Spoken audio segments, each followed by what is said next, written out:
On est le 22 août, bienvenue en prenant votre café. Mais je pensais pas faire de show, puis finalement, je suis revenu à temps pour vous enregistrer un show.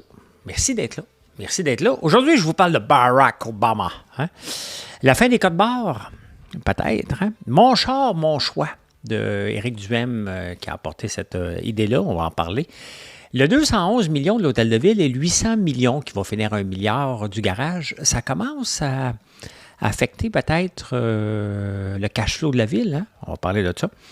La maison Benoît Labrie, le 22 août 1978, il y a trop de personnel dans les hôpitaux. Oui. Marie-Ève Fournier au 98.5, je l'ai écouté, je vais vous jaser de ça. BRP qui fait des... qui va faire des motos électriques, ça c'est intéressant en maudit. Et tu sais, dans les entrevues, là, des fois, vous dites « Hey, tu me fais penser à quelqu'un, toi. » Ça a coûté 12 000 pounds à quelqu'un. Je vais vous dire pourquoi.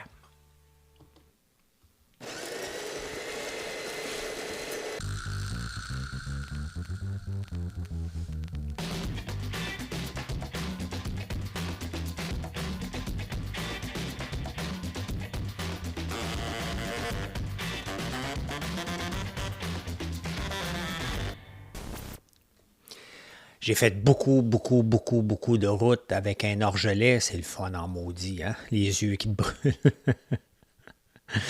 M'en venir à bout. Mais j'ai écouté beaucoup de radio.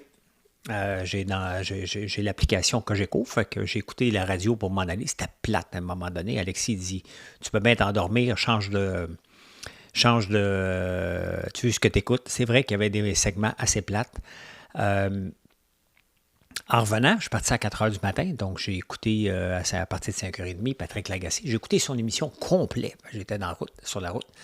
Et j'ai entendu beaucoup de Barack Obama. Hein? Barack Obama qui a fait un speech à la Convention démocrate. C'est les démocrates, oui.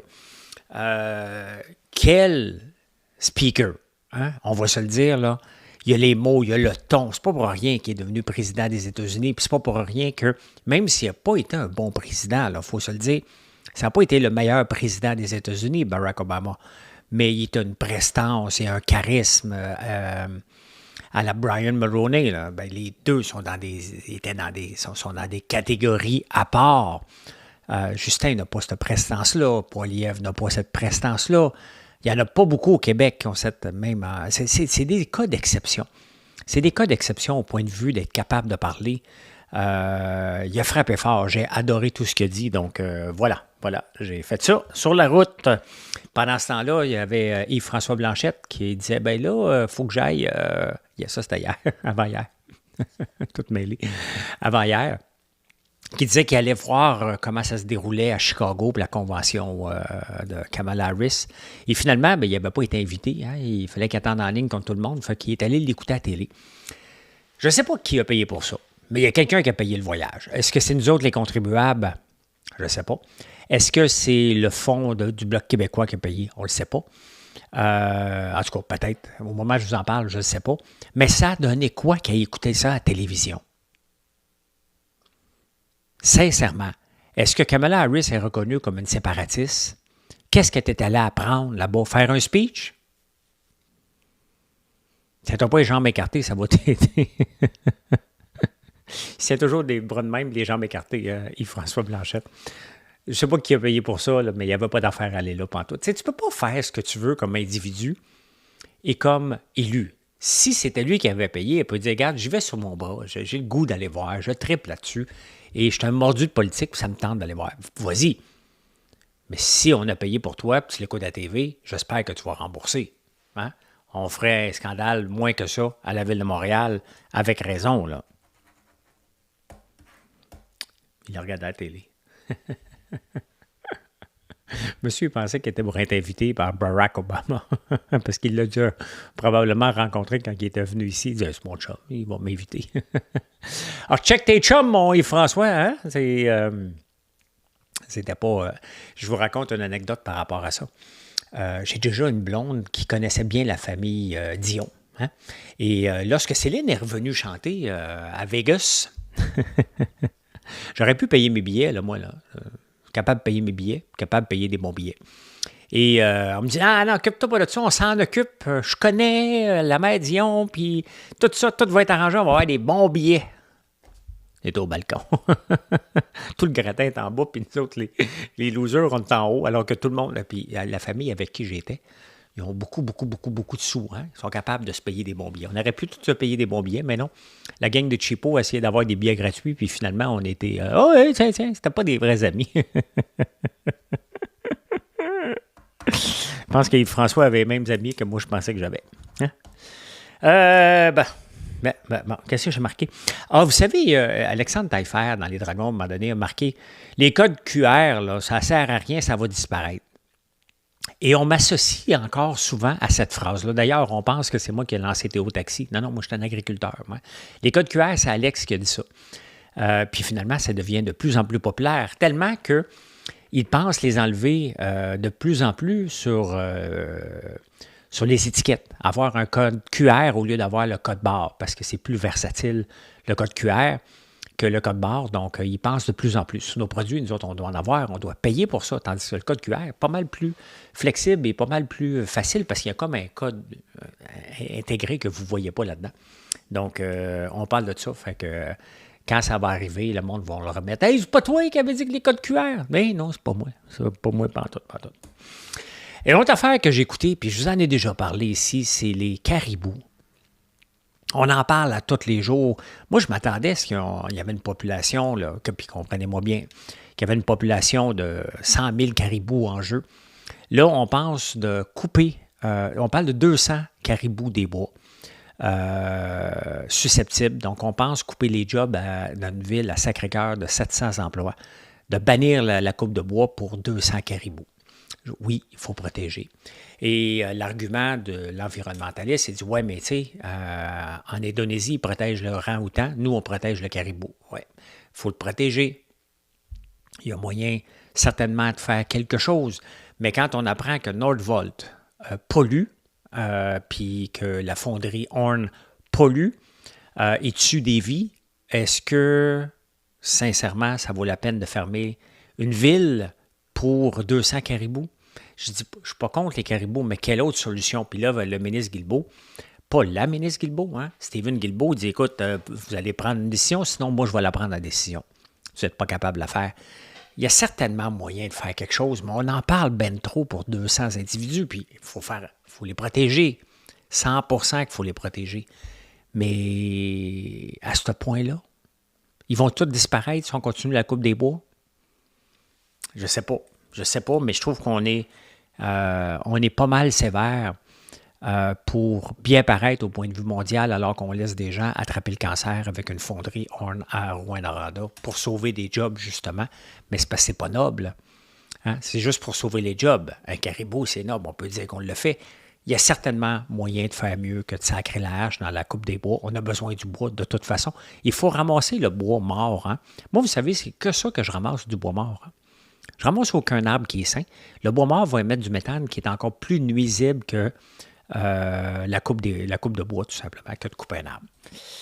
Voilà, on s'en va au Québec.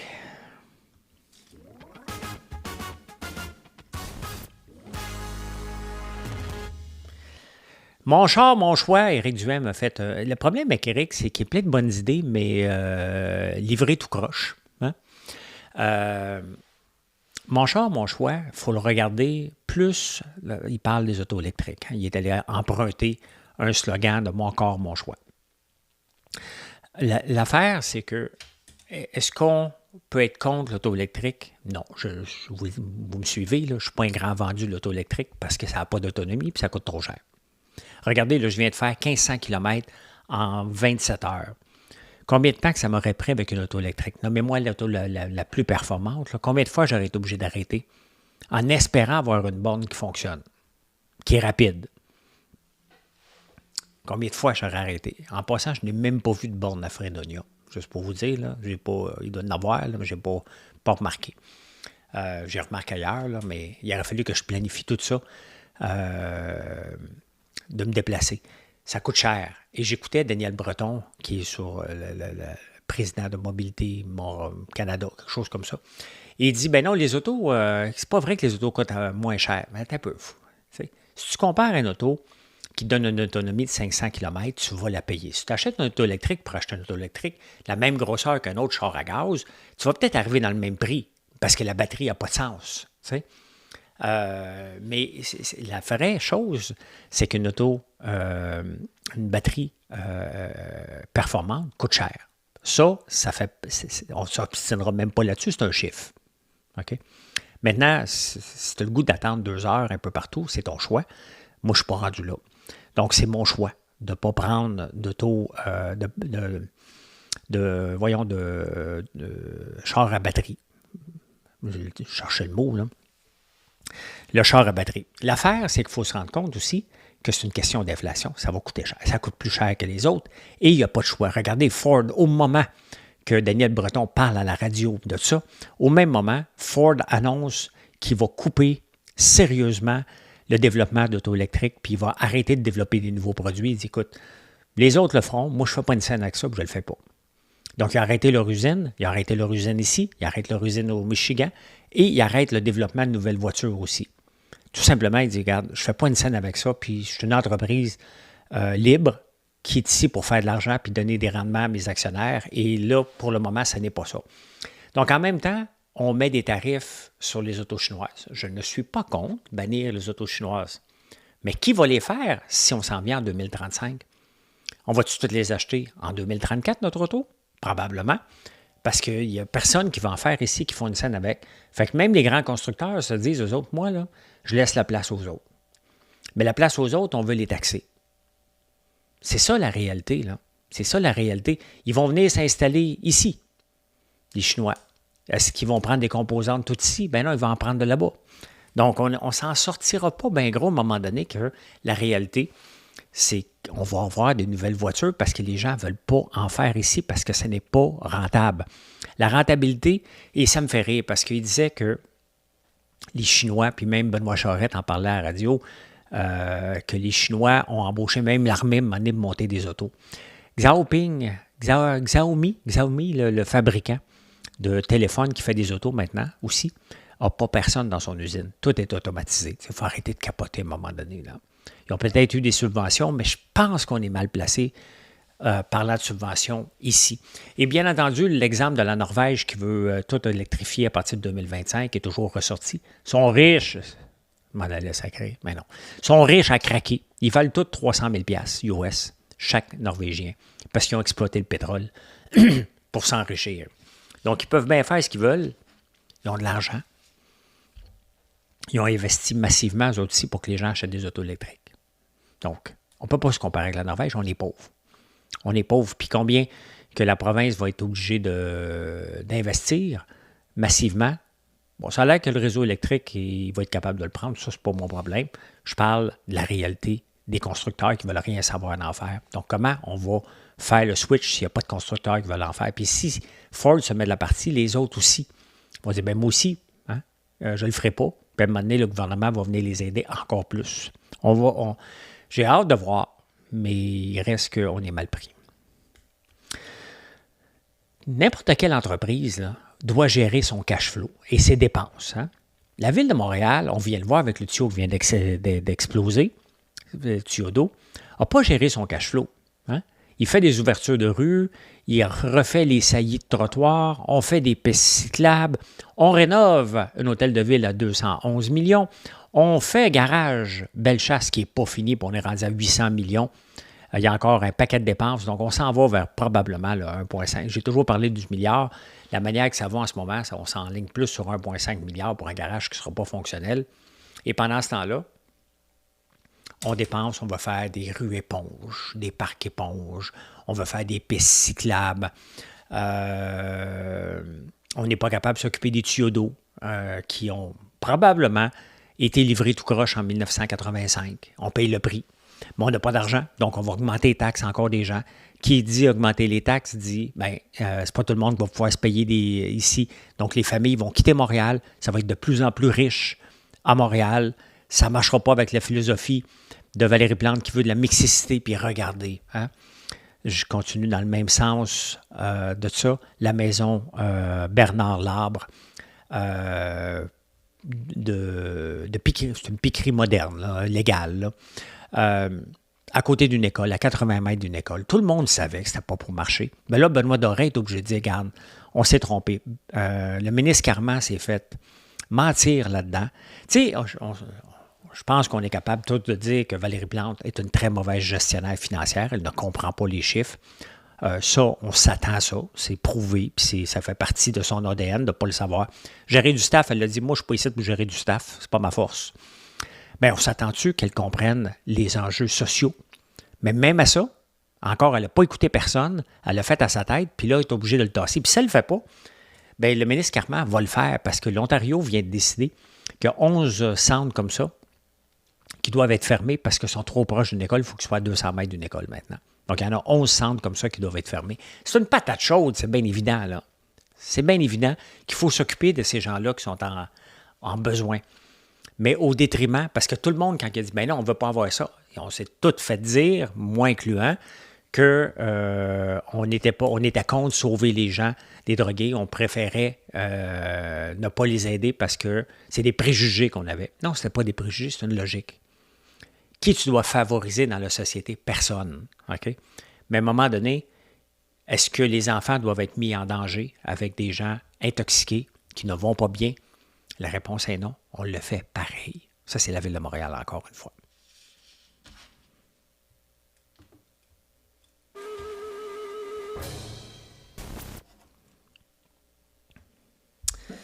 Le 22 août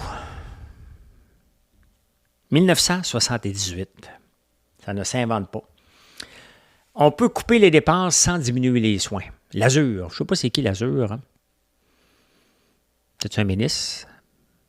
Ministre des Affaires sociales. Ça appartenait. Les hôpitaux appartenaient au ministre des Affaires sociales, pas le ministre de la Santé. Les coupures de personnel sont évidemment mal acceptées par les dirigeants syndicaux, dont une des tâches consiste à obtenir le plus grand nombre de postes à l'intérieur d'un hôpital. Et je les comprends, ajoute M. Lazur. Selon le ministre, on peut procéder à ces coupures, mais pas bêtement, en étudiant l'employé qui part s'il doit vraiment être remplacé. Donc, par attrition en partant, hein? Est-ce qu'ils doivent être remplacés? Est-ce que le poste ne devrait pas être aboli? On doit se poser des questions.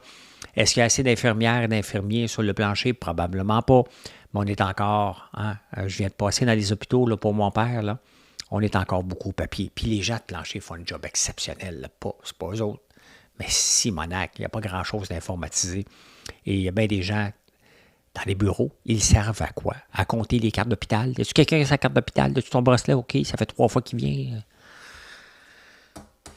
En 1978, les mêmes problèmes qui reviennent.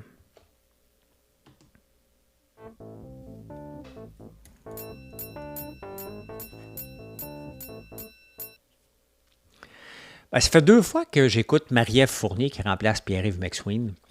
Et elle a des grosses chaussures à porter. Hein? Et elle n'a pas l'assurance dans sa voix. Je l'écoutais la première fois, c'était un petit peu pathétique. Puis c'est pas contre elle, là. Tu sais, je veux apprendre, moi aussi. J'aime ça, apprendre. J'apprenais pas toujours avec Pierre-Yves, mais j'apprenais souvent. Et là, ça fait 3 fois que je l'écoute, là. Et j'apprends pas. J'apprends pas, puis il y a quelqu'un qui me parle d'un ton hésitant. J'ai hâte qu'elle prenne de l'assurance. Pourtant, elle devrait en avoir, elle écrit dans les journaux, mais on peut voir que c'est pas la même chose. Hein? Il manque d'assurance. Puis je ne parle pas contre, là, comprenez-moi bien. Là, mais je vais aller apprendre. Je vais aller apprendre avec quelqu'un. Puis pour apprendre, il faut avoir quelqu'un qui a un ton rassurant. Regardez, l'inflation, c'est ça. Puis regardez, j'ai fait mes devoirs par rapport à ça. Puis je m'attends à ça. Puis bang, bang, bang. Hein? Il y a un petit côté hésitant dans sa voix qui fait que ouais, mais as-tu fait ses devoirs? As-tu juste écrit pour écrire ou elle est spécialiste? T'sais? Il reste que Pierre-Yves, c'est un comptable. Il a travaillé sur le plancher. Marie-Ève, je ne connais pas son background. C'est une journaliste qui a appris l'économie. Je ne le sais pas. Mais il y a un ton hésitant qui ne me convainc pas d'écouter ses conseils. C'est purement... Puis Pierre-Yves ne peut pas le dire, lui, parce qu'il va se faire dire qu'il est jaloux. Moi, il n'y a pas de job en jeu, fait que je peux le dire. Je peux le dire, hein? Hey, BRP qui investit, qui va développer 2 motos électriques. C'est une maudite bonne nouvelle. Et le timing est peut-être bon. Commencer tranquillement. Quand je vous dis que le timing est peut-être bon, bon, on a Taiga qui vient de tomber avec des Sido et des Skido. Marche pas pour ça. Hein? Une moto, 129, 175 km d'autonomie, ça fonctionne pour la ville. Si tu te promènes en ville, une moto pas trop puissante, tu vas pas trop loin, ça a bien de l'allure. Hein? En 2012, j'étais dans les Dragons, il y a un gars qui est venu avec une moto électrique, je ne me souviens pas du nom. Et après ça, il est venu, ça n'a pas marché au Dragon, il s'est présenté à Ange-Québec, j'étais sur le dossier, je regardais ça en 2013. Je ne suis plus avec Ange-Québec, mais j'étais avec Ange-Québec. Puis il y a des gens, je pense, qui ont investi avec eux. Mais regardez, ça n'a pas marché, là. 2012, il rêvait là-dessus, lui, depuis 2008, le gars. Et vous voyez comment ça peut prendre un projet d'électrification. Hein? Avant qu'on arrive avec la mise en marché, puis le mettre, puis dire, OK, le marché est prêt. On ne sait pas encore si le marché est prêt, là. Acheter ces motos-là, qui sont quand même assez chères, là. Donc, est-ce que le marché est prêt ou pas prêt? Bien, regardez, hein. En 2008, le gars qui est venu nous voir en 2012, il était persuadé qu'en 2008, c'était prêt. Il était persuadé, quand il est venu au Dragon en 2012, que c'était pour être là. Quand il est venu à Ange-Québec en 2013, il était persuadé encore. Et on se réveille encore pas mal plus tard. Bien, est-ce que c'est prêt? On ne le sait pas. C'est long. C'est très, très long. Et c'est ça, l'auto électrique. Hein? L'auto électrique est en train de faire sa même courbe-là. Les early adopters, mais il va en avoir combien? La prochaine étape, c'est les prix. C'est les prix qui vont décider si on va l'avoir. Là, les gens qui vont acheter une moto électrique, bien, ça va être des puristes, des gens qui veulent être des précurseurs. Ils vont payer un petit peu plus cher, puis après ça, on va voir si ça va lever par la suite. C'est toujours comme ça, mais vous voyez, hein, 2008, 2024, c'est 16-20 ans, souvent. Donc, c'est pour ça qu'on essaie de nous pousser dans la gorge de prendre une auto électrique. On n'est pas là encore. Le prix n'est pas là. Le prix n'est pas pour la masse encore. Le prix chinois, oui. Et pourtant, ça me fait rire parce que, regardez, les Allemands, on avait accepté les Volkswagen avec la coccinelle, hein, qui était l'auto du peuple. C'était ça, hein? Les autos coûtaient trop cher. On a permis à l'auto du peuple de venir ici. La coccinelle, on a tout acheté. Ben, je suis trop jeune, là. Tout le monde, à peu près, à un moment donné, avait une coccinelle. On a permis aux Allemands de venir ici. On ne permet pas aux Chinois de venir ici. Et pourtant, hein, c'était une auto subventionnée? Je pense que oui. Hein? Nordvolt qui ferme en Californie. Il n'y a rien encore pour le Québec. Tout est correct pour le Québec. Croyez-moi, quand ils vont finir plus tu dis que c'est correct, plus tu sais que ça s'en vient, le tour au Québec. Là. Mais on est en train de construire une nouvelle usine. Et qu'est-ce qu'elle va faire, l'usine? Elle va rejeter des particules dans l'air et directement dans la rivière. On est en 2024. Comment ça se fait qu'on va permettre encore à une entreprise de polluer nos cours d'eau, alors que le pauvre agriculteur, lui, s'il passe trop proche avec du fumier, il va se faire sacrer une amende. On va permettre à notre vol, sous quel droit qu'on va permettre à une entreprise de polluer les cours d'eau? Quel est le droit d'une seule personne de polluer un cours d'eau? Prends tes vidanges, fous-les devant la police dans la rivière. Vous allez voir un méchant ticket. Hein? Mais c'est permis parce que c'est Nordvolt. Comment ça se fait qu'on permet ça?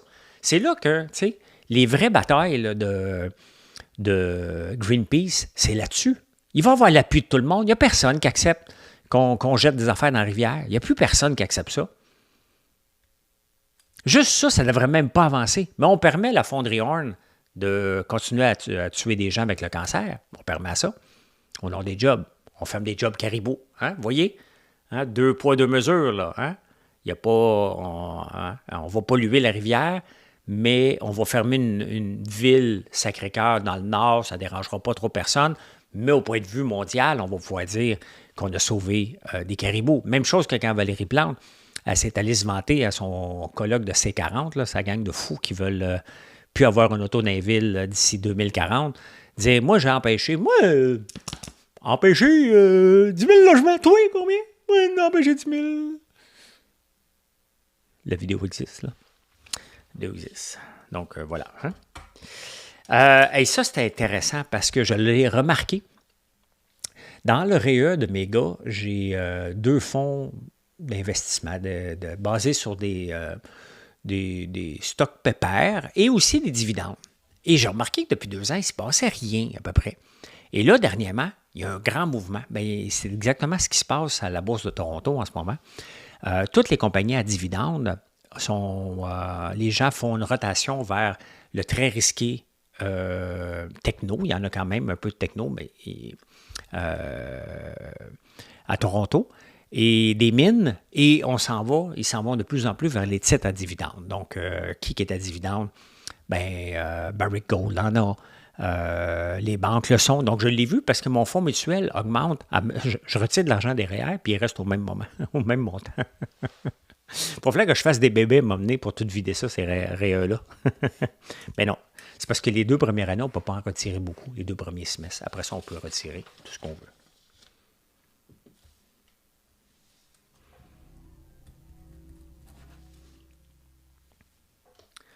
Ben là, peut-être que vous le savez, là, ça fait longtemps que je vous en ai parlé, là. Gwyneth, ben non, Gwyneth, elle ne se sépare pas. Ben là, J-Lo, elle a demandé le divorce, là. C'est assez, là, hein? Avec Ben, là. On le savait, là, que ça finissait pas, mais là, elle l'a demandé. Le divorce rétroactif au 4 avril. Je ne sais pas s'il y avait des prenups, hein? Mais voilà. Des fois que vous dites, qu'est-ce qui arrive avec J-Lo? Ben, elle se divorce. Ça va pas bien, son affaire. Sa tournée ne marche pas, son album ne marche pas, son mariage ne marche pas. Allez, en terminant. T'sais, moi, des fois, je dis aux gens, tu ressembles à quelqu'un, toi. Hey, tu ressembles à une grenouille, toi. Tu dis pas ça à quelqu'un. Il y a un gars de recrutement qui ça vient du coûter 12 000 pounds, donc à peu près 20 000 piastres canadiens. Il a dit à la fille qui est là, il dit, écoute, si vous ne la voyez pas, là, elle ressemble vraiment à un avatar du film Avatar bleu, là. Donc, il a dit, hey, ouais, c'est compétence. Tu le sais. Tu le sais à quoi tu ressembles, toi. Ouais. Tu ressembles au film Avatar, une femme bleue, là. Puis un juge, j'ai donné, elle ressemble. Peinture là un petit peu bleue, là. Puis, regardez, ceux que vous pouvez le voir, là.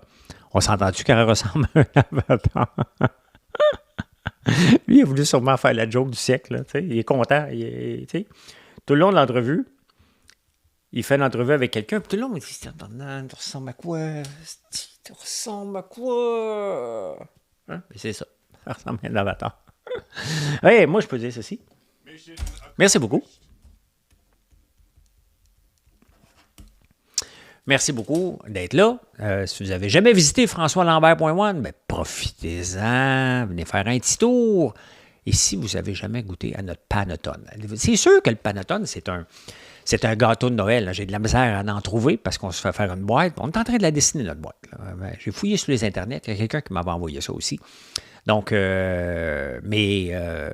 se mange à l'année. Et nous, on est en train de peaufiner notre recette, de développer des capacités d'en produire énormément parce qu'on veut être un leader à Noël pour ça. Mais moi, mes produits sont toujours à l'année.